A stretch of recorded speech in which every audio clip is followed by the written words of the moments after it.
안녕하세요 여러분. 이번 시간에는 메뉴북 디자인에 대해서 알아보도록 하겠습니다. 우선 메뉴북 디자인이 왜 중요한 것인지, 메뉴북이 가지고 있는 그 의미는 어떤 것인지 보도록 하겠습니다. 우선 메뉴북, 우리 메뉴판이라고 이야기하는데, 이 메뉴북을 디자인한다는 것은 이 메뉴 계획 과정에서 선정된 내용들을 메뉴북에 배정하는 과정이다, 이렇게 볼 수가 있고요.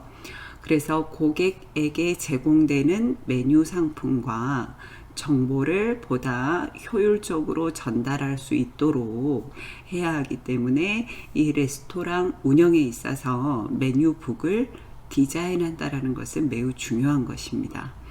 따라서 이 메뉴북은 메뉴 내용을 쉽게 교체될 수 있도록 경제적으로도 제작을 해야 되고요. 그리고 특별 메뉴 같은 것을 삽입할 수 있도록 그 기능성 측면도 강조가 되어야 합니다. 그리고 이 메뉴의 배열과 메뉴에 대한 상세한 설명은 고객에게 미각을 자극시키고 또 음식을 이해시키는 그러한 과정이기 때문에 이 식사 시간을 준비하게 하는 요소로서의 기능도 수행하고 있습니다. 그래서 메뉴를 설명하는 글씨는 이 목표 고객층의 취향을 고려해서 제작을 해야 되겠죠. 예를 들면 이 사진에서 나와 있는 것처럼 어린이를 위한 메뉴는 이 그림과 함께 쉽게 설명되도록 해야 하고요. 이 노년층 고객을 위한 메뉴는 이 글자 크기라든가 배치에 더더욱 신경을 써야 되겠죠. 그리고 이 메뉴북의 사이즈도 레스토랑의 분위기와 고객의 취향을 고려해서 결정을 해야 합니다. 그리고 메뉴북 내 외부의 색깔도 이 레스토랑의 분위기와 고객층의 취향에 일치하도록 선택해야지만 고객의 만족도를 향상시키는 요소가 될 수 있습니다. 그래서 이 레스토랑은 컨셉 산업이라고 이야기를 합니다. 그런 것처럼 이 메뉴북도 이 레스토랑의 컨셉에 맞춰서 제작이 되어야 합니다. 그래서 실제로 이 메뉴 품목의 배치 부분을 보도록 할게요. 우선 메뉴 디자인의 형태에 따라서 메뉴 품목의 배치는 이 매출 증대를 위해서 아주 중요한 요소가 될 수가 있습니다. 그래서 판매 증진 목적을 위한 전략 메뉴라고 하거든요. 이 전략 메뉴는 이 배치의 적절성에 따라서 판매량이 증가가 될 수도 있습니다. 그래서 모든 레스토랑에서 적용되는 방법은 아니지만 이 고객들이 메뉴판을 보면서 메뉴 선택 결정 과정의 심리를 이용하는 그러한 전략으로 많이 이용되고 있는 방식이다, 이렇게 보시면 되겠고요. 우선 이 그림을 보시면은 이렇게 한 페이지짜리 메뉴판이 있죠. 그리고 두 페이지, 그리고 두 페이지가 여러 장 페이지로 책처럼 되어 있는 메뉴도 있고요. 그리고 이 메뉴북이 위아래로 열게끔 되어 있는 거 있고요. 그리고 트라이 패널 해가지고 세 면으로 되어 있어서 접는 형식, 그리고 여러 면, 멀티 패널 폴드 해서 여러 면을 이렇게 접는 형식이 있습니다.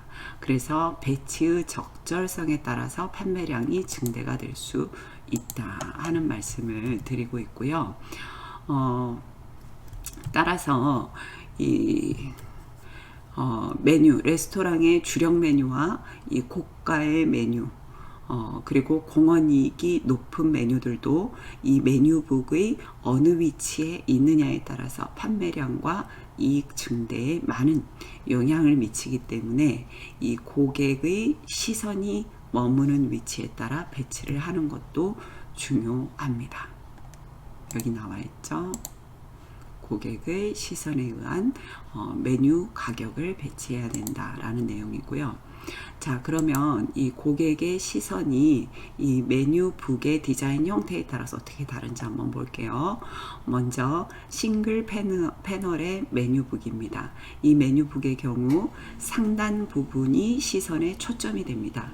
따라서 이 상단 부분에 전략 메뉴 그리고 고가의 메뉴를 넣어서 매출액을 향상시키면 되겠죠.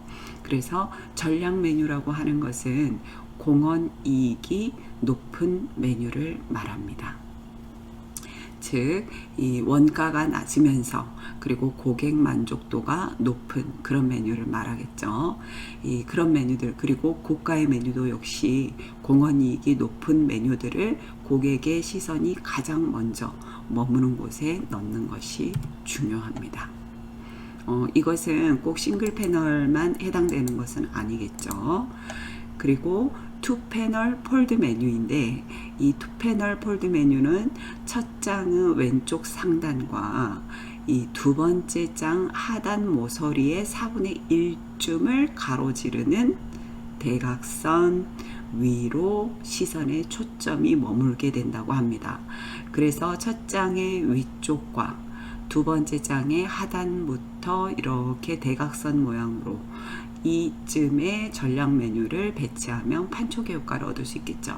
특히 이 고객의 시선은 대부분 메뉴북의 중상위 부분과 오른쪽 부분을 먼저 보는 그런 경향이 있어요, 고객들이. 그래서 주력 메뉴와 수익성이 높은 메뉴를 적절하게 배치하는 것이 중요합니다. 다음은 트라이 패널 폴드 메뉴인데요. 이 트라이 패널 폴드 메뉴는 한 가운데라고 보시면 돼요. 그래서 여러분 교재에는 3분의 1 수평선의 윗부분 이렇게 돼 있는데 결국에는 이 가운데 부분을 얘기하는 거죠. 그래서 여기에 초점을 두는데요. 이 투 패널과 트라이 패널 폴드의 경우 메뉴북을 고객이 직접 펼치는 경우가 많이 있기 때문에 메뉴북이 접힌 상태에서의 디자인도 매우 중요하다라는 거예요. 그래서 펼치지 않고 바로 뒷부분을 보는 고객들도 있어서 뒷부분에도 식사가 아닌 음료 메뉴를 배치하는, 그래서 프로모션을 하는 그런 경우도 우리가 본 적이 있었던 것 같습니다.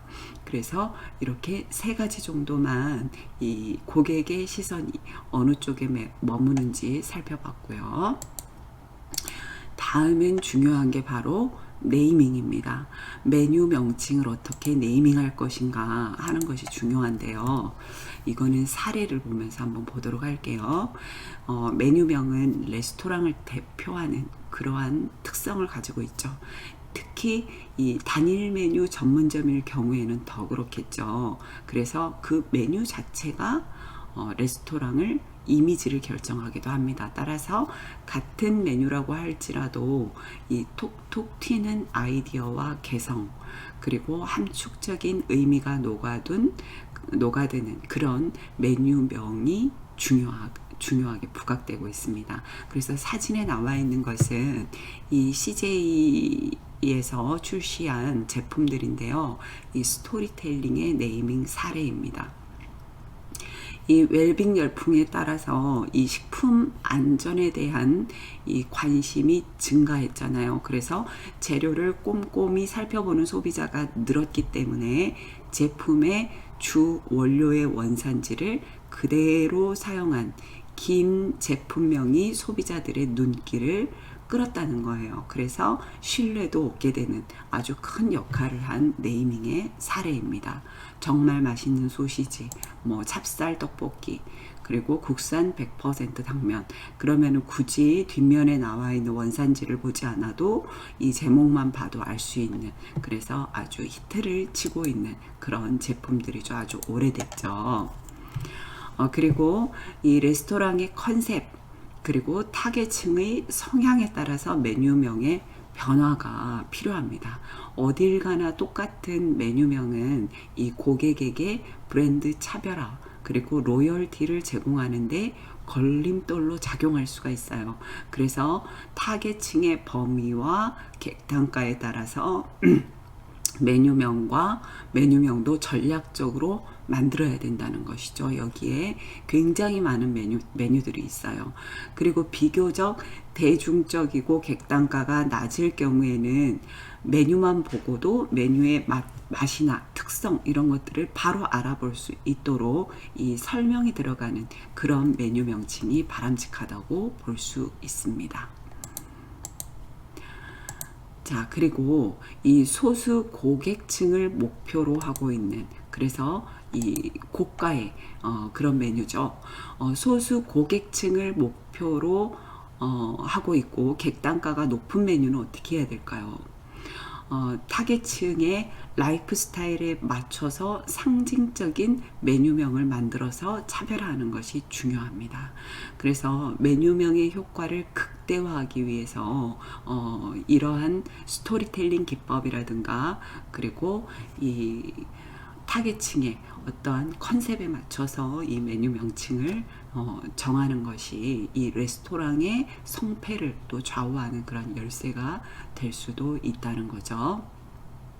그리고 또 한 가지는 이 여러 가지 이 메뉴북을 제시하는데 메뉴 디자인을 하는 데 있어서 판촉 도구를 굉장히 많이 사용하는데요.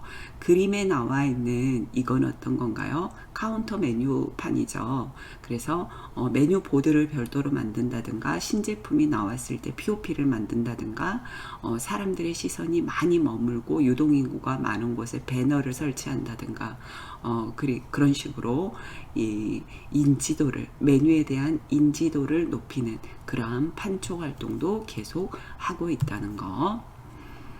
자, 그리고 이제 마지막으로 네이밍 전략에 대해서 말씀을 드릴게요. 이 메뉴의 개발부터 운영 그리고 고객의 접점에서 보여지는 이 네이밍 그리고 메뉴북의 컨셉까지 실제로 이 수익성과 연결되는 가격 전략과 프로모션 이런 모든 것들이 바로 네이밍 전략과 연관이 있다 이렇게 보시면 될 것 같습니다. 그래서 이 네이밍 전략을 살펴보면은 먼저 메뉴에 있어서 불리는 이름 즉 이 네이밍은 메뉴에 대한 첫 인상이라고 말씀드렸고요. 그리고 고객에게는 이 고정관념을 갖게 하기 때문에 이 맛만큼이나 중요한 것이 바로 메뉴 이름입니다. 그래서 네이밍을 할 때는 영어 단독으로 표기를 하기도 하지만 영어와 한국어를 병행해서 표기하기도 하고요. 요즘 같은 경우에는 메뉴의 개성을 살려서 각 나라의 현지어를 이탈리아나 프랑스어, 태국어 이런 현지어를 곧바로 사용하게 되는 그런 경우도 있죠. 그리고 잘 지은 메뉴명은 사음절을 초과하지 않는다고 합니다. 그리고 이 미사여구나 수식어구가 너무 많으면 임팩트가 약해지기 때문에 4음절 이상을 가지 않는 것이 원칙이라고 합니다. 그리고 일반적으로 메뉴명은 형용사와 명사의 조합어로 만들어지는 것이 일반적이고요.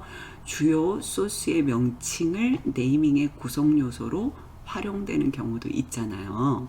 그리고 주의할 만한 점 한 가지는 전략적인 메뉴, 즉 스타 메뉴의 경우에는요. 이 스타 메뉴를 만들기 위해서는 전체 메뉴의 15에서 20% 정도만 이 마케팅 전략으로 활용해야 된다는 거예요. 그래서 이 전체 메뉴 중에 약 20% 정도만 대표성이 있는 스타 메뉴로 그 레스토랑의 스타 메뉴로 만드는 것이 가장 효과적인 방법이다라는 것을 말씀드릴 수 있습니다. 그래서 오늘은 여기까지 이 메뉴북의 디자인 그리고 메뉴명에 대해서 말씀을 드렸고요. 오늘 과제를 여러분들께 내드리도록 하겠습니다. 방금 전에 네이밍 전략을 했는데 제가 예시를 여러분들께 말씀을 안 드렸어요. 그게 바로 여러분들 과제입니다. 그래서 여러분들 오늘 과제는 이 톡톡 튀는 메뉴명을 검색을 해보세요. 어떤 전략이 숨어 있는지 서술해 보시는 건데요. 이 메뉴 명칭 있잖아요, 여러분들. 이 메뉴 명칭들 기존에 여러분들이 알고 계시는 것도 괜찮아요. 그래서 여러분이 여러 가지 검색해 보시고 한 가지만 작성을 해 보시면 될 것 같습니다. 자, 여러분 오늘도 수고 많으셨습니다. 감사합니다.